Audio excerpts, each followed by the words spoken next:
when you look at the numbers prior to the election, you would have been like me to assume that it was going to be a landslide victory for Hillary Clinton. And even though she did win the popular vote, she did win more votes in the election. We are not a democracy. We have never been a democracy. We are a representative republic.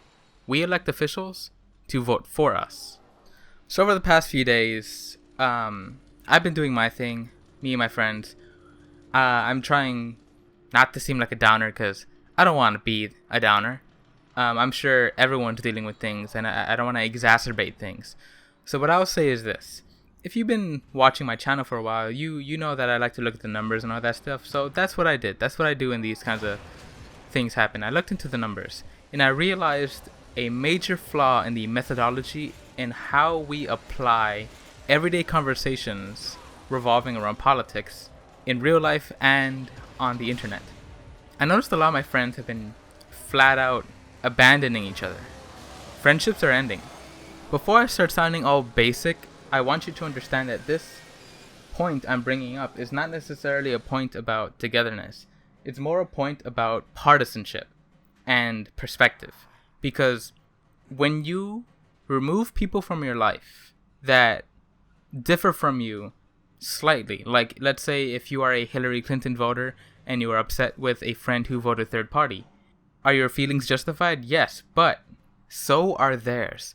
And it doesn't matter how wrong they are or how right they are.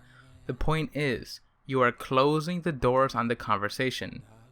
Instead of informing them, instead of bringing them to your side, or instead of them informing you to bring you to their side, instead, the conversation is ending. You both put a label on each other, and the friendship is over, and you further cement your circle. You know what? Let me take a step back. I said that wrong, and that says something about me. I said bring them to your side. We need to get rid of this idea of sides. Is it a thing? Of course it is, but what matters is your perspective. If you start thinking about it as being on the right side, being on the wrong side, then you're already limiting your perspective on other people. Have you ever gone on any internet forum and not seen people call each other liberal or conservative? That's a testament to partisanship right there. So before I continue, I feel it is important for me to disclose my biases and my perspective so that you can see where I'm coming from. I was born in Los Angeles, California. My mother is a US citizen, and I have not spent 1 second of my life outside of the United States. That alone tells you that my bubble only extends as far as the borders of Los Angeles County do. So I have only known the perspective of one who has grown up in a melting pot of cultures. If you drive 1 mile down the street, you will find foods from 80 different countries. It's a pretty nice perk. And I've only known acceptance, and I've only known exposure. To me, cultural solitude is an alien idea. It is so beyond my perspective to understand someone who comes from more isolated areas, surrounded by people of only their culture and nothing else. Since 2011, I have been registered a Democratic Socialist. During the Democratic primaries, I registered as a Democrat so that I can vote for Bernie Sanders. And for the presidential election, I re-registered as an independent and voted for Hillary Clinton. I am Latino, I am a Muslim, and I am a feminist. There's a very significant figure in my life, a friend who I trust and believe in, who most would consider a Germanic neo-Nazi. He is an ultra-nationalist, and there's very few things that him and I will ever agree upon, and yet we're friends, and we trust each other, and we wish no harm upon each other. For some of you, this might sound completely insane, but I hope that there's a select few of you who have that one person who fits this mold. And I hope that if you share this perspective, if you share this dynamic, that you could maybe say something in the comments about how you feel about it, because it doesn't bother me. It doesn't bother me.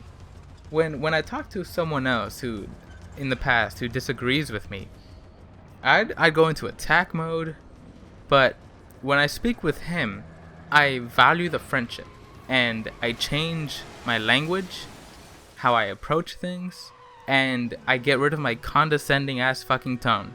and we have a conversation. And he has been opening up perspective for me, and I hope I have been opening up perspective for him. So there's my point. Allow conversation. Don't label each other. Don't call each other misogynist, even if they are. I know. Even if they are, just don't talk to them. Even if they call you a feminazi, mangina, libtard, whatever the fuck, talk to them. Oh, and if they're a troll, obviously no, don't waste your time. If they're wasting your time, don't waste your time. Don't. It's the age-old rule, and I'm tired of hearing it, but it gets more true as the days go by. Don't feed the trolls. Find someone who is willing to have a conversation with you, who doesn't agree with you, and explain to each other why you don't agree. And you don't have to agree in the end. You don't have to come to an ultimate conclusion.